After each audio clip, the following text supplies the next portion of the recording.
of Zahan. നമ്മൾ വീണ്ടും ഒരു ബിഗ് ബോസ് വീഡിയോ ആയിട്ടാണ് വന്നിരിക്കുന്നത്. ഇപ്പം നമ്മൾ കണ്ടുകൊണ്ടിരിക്കുന്ന അഖിൽമാരും പിന്നെ റിനോഷും അങ്ങോട്ടും ഇങ്ങോട്ടും വീഡിയോസ് ചെയ്തുകൊണ്ടിരിക്കുന്നതാണ്. ഫസ്റ്റ് ഓഫ് ഓൾ ഞാൻ പറയട്ടെ, ഞാൻ അഖിൽമാര ഹേറ്റർ അല്ല. But to be frank, Rinosh പറയുന്ന കാര്യങ്ങളോടാണ് ഞാൻ യോജിക്കുന്നത്. കാരണം വെച്ചാൽ ഇന്ന് അഖിൽമാരാർ ഇട്ടൊരു വീഡിയോ ഉണ്ട്. അതിൽ അഖിൽമാരാർ പറയുന്നുണ്ട്, ഈ ഇതിലുള്ള കണ്ടസ്റ്റന്റ് ആരും കൂടെ പൊന്തിച്ചിട്ട് വരണ്ട, അവർ ഈ അങ്ങനെയുള്ളവർക്ക് പേടി കൊണ്ടാണ് അവര് വന്നിട്ട് സംസാരിക്കുന്നത്. ഒരിക്കലും അല്ല. കാരണം വെച്ചാൽ അവരുടെ ഓരോ കണ്ടസ്റ്റന്റിന്റെയും വീഡിയോസിന്റെ അടിയിൽ പോയി ചോദിച്ചാൽ അവർക്ക് നേരിട്ടുകൊണ്ടിരിക്കുന്ന ക്വസ്റ്റ്യൻസും സൈബർ അറ്റാക്കും ഒക്കെ തന്നെയാണ് അതിന്റെ ഒരു പിന്നെ എവിഡൻസ് എന്ന് പറയുന്നത്. കാരണം വെച്ചാൽ അഖിൽമാരാർ ഫസ്റ്റ് പറഞ്ഞ വീഡിയോയിൽ പറഞ്ഞിരിക്കുന്നത് ഇതൊക്കെ ഉണ്ടെങ്കിലേ ബിഗ് ബോസിൽ കയറാൻ പറ്റത്തുള്ളൂ. അപ്പോൾ കയറിയ കണ്ടസ്റ്റന്റ് ഫീമെയിൽ കണ്ടസ്റ്റന്റ് എല്ലാം അങ്ങനെയാണോ എന്നുള്ളൊരു ചോദ്യം അവിടെ വ്യക്തമാണ്, എവിഡന്റ് ആയിട്ട് നമുക്ക് ആൾക്കാർ ചിന്തിക്കുന്ന കാര്യമാണ്. പിന്നെ പ്രൂഫ് കൊണ്ടുവന്നത്, അതായത് ഇപ്പൊ രണ്ട് ഫീമെയിൽസ് അങ്ങനെ പ്രൂഫ് കൊണ്ടുവന്നിട്ടുണ്ട്, അതായത് അവരടുത്ത് അങ്ങനെ സംസാരിച്ചിട്ടുണ്ടെന്ന്. അപ്പൊ അത് രണ്ടുപേരും കയറാത്ത ആൾക്കാരാണ്. ലൈക്ക് സോ അവര് ആ വീഡിയോയിൽ പറയുന്നത് എന്താണ്, ലൈക്ക് നമ്മളോട്ട് അങ്ങനെ അപ്രോച്ച് ചെയ്തപ്പം നമ്മൾ ബാക്ക് ചെയ്തു.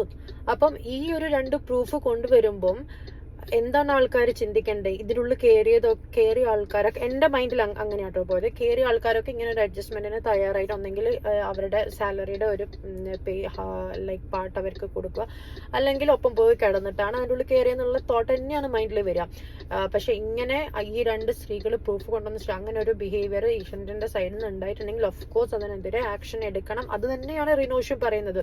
പിന്നെ റിനോഷ് ഈ ലൈം ലൈറ്റിലേക്ക് വരാൻ വേണ്ടിയിട്ടാണ് ഇങ്ങനെ റിയാക്ട് ചെയ്തത് എന്ന് അഖിൽമാരാർ പറയുന്നതിനോട് ഒട്ടും ഞാൻ യോജിക്കുന്നില്ല. കാരണം എന്ന് വെച്ചാൽ റിനോഷിന്റെ പേര് പല പ്രാവശ്യം മുന്നത്തെ ആക്ഷൻ കാണിച്ചതും അതും ഇതൊക്കെ അഖിൽമാരാർ തന്നെയാണ് എടുത്തിട്ടിട്ട് പറഞ്ഞത്. സോ അതിനൊരു എക്സ്പ്ലനേഷൻ ആയിട്ടാണ് റിനോഷ് വീഡിയോ ചെയ്തത് എന്ന് തന്നെയാണ് എൻ്റെ അഭിപ്രായം. സോ ഇത് ഇങ്ങനെ എല്ലാവരും ഇതിനെതിരെ എന്തിനാണ് പേടിക്കുന്നത്, അതിനുള്ള കണ്ടസ്റ്റന്റ് എന്തിനാണ് പേടിക്കുന്നത് എന്ന് ചോദിക്കുന്നത്, അത് Akhil bro that is normal. അവര് ഫേസ് ചെയ്തുകൊണ്ടിരിക്കുന്ന ഒരു സൈബർ അറ്റാക്ക് ആ ഒരു ലെവലിലാണ്. നിങ്ങളൊന്ന് എടുത്ത് നോക്ക്. നിങ്ങളിങ്ങനെ പറഞ്ഞു പോകുമ്പോൾ നിങ്ങൾ പറയുന്ന കാര്യത്തിൽ ലൈക്ക് കാര്യമില്ല എന്ന് പറയുന്നില്ല, പക്ഷെ നിങ്ങളത് പറയുമ്പം അവർക്കാണ് അത് എഫക്റ്റ് ആവുന്നത്. ആൻഡ് ഞാൻ മുന്നത്തെ വീഡിയോയിലും പറഞ്ഞിട്ടുണ്ട്, ലൈക്ക് സിനിമയിലെ കാസ്റ്റിംഗ് കൗച്ചും ഇതുമായിട്ട് ഒരിക്കലും കമ്പയർ ചെയ്തത്. സിനിമയിൽ എത്ര ആൾക്കാരുണ്ട്, എല്ലാവരും അങ്ങനെയാണോ പോകുന്നത്? പക്ഷെ ബിഗ് ബോസിൽ ആകെ 4-5 ഫീമെയിൽ കണ്ടസ്റ്റന്റ് ആണ് ഒരു സീസണിൽ വരുന്നത്. അപ്പം ഇതെല്ലാവരും അറിയുന്നതാണ്.